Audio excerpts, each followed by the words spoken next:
भारत गौरव आचार्य श्री पुलक सागर जी गुरुदेव के प्रवचन और लेटेस्ट धार्मिक भजन व कार्यक्रम निशुल्क देखने व सुनने के लिए हमारे YouTube चैनल जीन शरणम मीडिया को आज ही सब्सक्राइब करें और सबसे पहले देखने के लिए बेल आइकन पर क्लिक जरूर करें।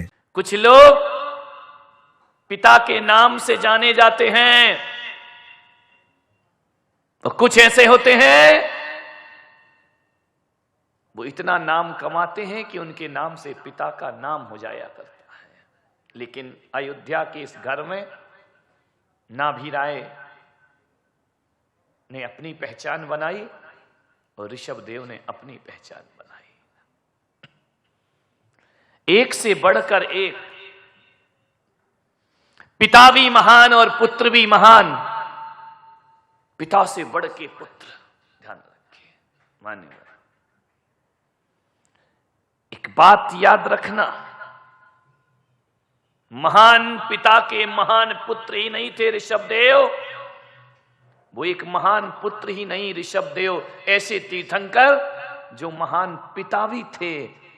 भरत बाहुबली के महान पिता जिन्हें कहा जाता है, और अभी सारी दुनिया ने देखा उनके ही पुत्र बाहुबली का गोमटेश्वर में महामस्तकाभिषेक सारी दुनिया को अपनी तरफ खींच रहा था। महान पुत्र महान पिता बहुत कम होता है। कैसा परिवार था, सारे महान पद नाभि राय के घर में थे।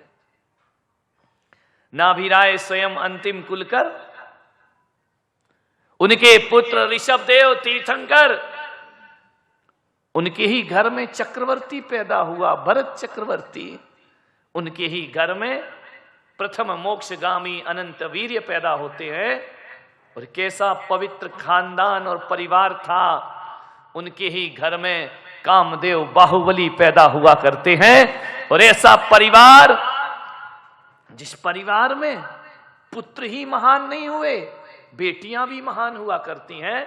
और ब्राह्मी सुंदरी जैसी बेटियां, जिन्होंने इस सृष्टि पर सबसे पहले ब्रह्मचर्य की स्थापना करने का श्रेय यदि किसी को जाता है तो ब्राह्मी और सुंदरी जैसी बेटियों को जाता है। सबसे पहले उन्हें अविवाहित रहने का प्रस्ताव रखा, ब्रह्मचर्य का उन्होंने पालन किया। ब्रह्मचर्य की अधिष्ठात्री यदि कोई देवियां हैं तो ब्राह्मी और सुंदरी जैसी देवियां हुआ करती है। उनका ही पुत्र गणधर बना, उनके ही सारे परिवार में हर व्यक्ति महान था। कैसा परिवार रहा होगा। और जन्म भी कहां लिया? अयोध्या, पावन तीर्थ, शाश्वत तीर्थ। ध्यान रखिए, बड़ी महानता उस परिवार में। इसीलिए तो आज अरबों करोड़ों वर्षों के बाद भी ऋषभ देव और नाभि राय हमारे हृदय के आसन पर विराजमान है, आस्थाओं के आसन पर विराजमान। इन्होंने कुछ किया है अपने जीवन में, ध्यान रख। ऐसे ही दुनिया याद नहीं करती, बहुत कुछ करना पड़ता है जिंदगी में। महापुरुष कौन होते हैं? किन्हें कहा जाता है महापुरुष? जीते जी नहीं, जिसकी मृत्यु के बाद 100 साल तक दुनिया याद रखती है, उस व्यक्ति को महापुरुष कहा जाता है। ध्यान रखना। तुम्हें कितने लोग याद रखेंगे? रखेंगे? बोलो डॉक्टर साहब, खड़े हो। क्या नाम आपका? नाम? आपके पिताजी का नाम? उनके पिताजी का नाम? उनके पिताजी का नाम? उनके पिताजी का नाम?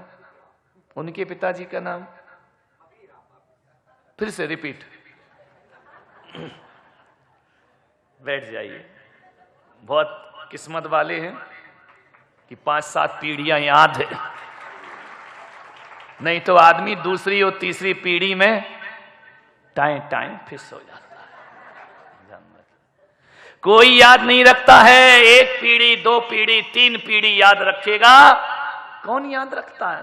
अरे कुछ करो तो याद रखे जाओगे, ऐसे ही थोड़ी दुनिया याद रखती है। ध्यान रखना। लेकिन ऋषभ देव के परिवार ने वो किया है। ये करोड़ों अरबों वर्षों के बाद भी दुनिया उन्हें नाम लेती है, दुनिया उन्हें याद करती है, और जैन दर्शन ही याद नहीं करता। यदि वेदों में देखोगे, भागवत में देखोगे, तो प्रथम तीर्थंकर ऋषभ देव का नाम बड़े सम्मान और आदर से लिया जाता है। मैंने भागवत का 5वां सर्ग पढ़ा, श्रीमद् भागवत, मैं पढ़ के हैरान हो गया। उन्होंने इतना सुंदर वर्णन किया है। उन्होंने कहा है कि जो चरित्र ऋषभ देव ने धारण किया, जो तपस्या ऋषभ देव ने धारण की, वो ऋषभ देव ही धारण कर सकते हैं, दूसरे किसी के बस की बात नहीं हुआ करती है। ऐसी तपस्या कर ले, भागवत कह रहा है, ऋषभ देव जैसा चरित्र केवल ऋषभ देव ही धारण कर सकते हैं, ध्यान रखिए। उन्होंने कहा कि जैनों के नहीं, परम दिगंबर रूप में किसी ने तपस्या की है, हजारों वर्ष जो तपस्या करते हैं, ऐसे तपस्या के हिमालय के रूप में कोई जाने जाते हैं तो प्रथम तीर्थंकर ऋषभ देव जाने। भागवत में लिखा है, ऐसे परम तपस्वी ऋषभ देव, उनके पुत्र भरत जी महाराज, ध्यान रखिए। और मैं नहीं कह रहा हूं, जैन ग्रंथों में लिखा है तो कोई बात नहीं, भागवत में लिखा है कि ऋषभ देव के पुत्र भरत से इस देश का नाम भारत पड़ा करता है, सारी दुनिया इसे भारत कह करके बुलाती। ऋषभ पुत्र भरत से भारत, ये भागवत में लिखा, गरुड़ पुराण में लिखा है, जरा उठा करके देखिए। मान्यवर बहुत कुछ किया होगा उन्होंने, तभी तो सभी धर्म के लोग, कोई पुरुदेव कहकर पुकारता है, कोई आदि ब्रह्मा कहकर पुकारता है, कोई सृष्टिकर्ता कहकर के पुकारता है, कोई महादेव कहकर के पुकारता है, तो जैन उन्हें ऋषभ देव और आदिनाथ कहकर के श्रद्धा से पुकार। बहुत किया उन्होंने अपने जीवन में। ऋषभ देव जैसा चरित्र इतिहास के पन्नों को पलटो तो कहीं भी दिखाई नहीं दिया करता है, ध्यान रखिए। इक्ष्वाकु वंश में पैदा हुए, वही वंश आगे जाकर उसी वंश में राम जैसी महान आत्माएं भी पैदा हुआ करती हैं, ध्यान रखिए। ऐसा पावन चरित्र उनका, बहुत किया उन्होंने। चलो उनने किया, अब अपनी बात कर लें थोड़ी। उनने किया, उनने पाया, हम भी कुछ करें अपने जीवन में। मान्यवर, आप पिता बन चुके हैं, कोई दादा बन चुके होंगे, कोई परदादा बन चुके होंगे। आपका क्या फर्ज है अपनी औलाद के प्रति? नाभि राय ने कैसे ऋषभ का पालन पोषण किया, ऋषभ देव ने कैसे भरत बाहुबली का पालन पोषण किया। अरे एक कला नहीं, दो कला नहीं, 72 कलाओं का ज्ञान ऋषभ देव ने अपने पुत्रों को प्रदान किया कि जीवन को जीने के लिए 72 कलाएं चाहिए। आप अपने अंदर देखना कितनी कलाएं हैं आपके पास, 72। उतनी तो उम्र नहीं है मेरे भाई, ध्यान रखिए, 72 कलाएं।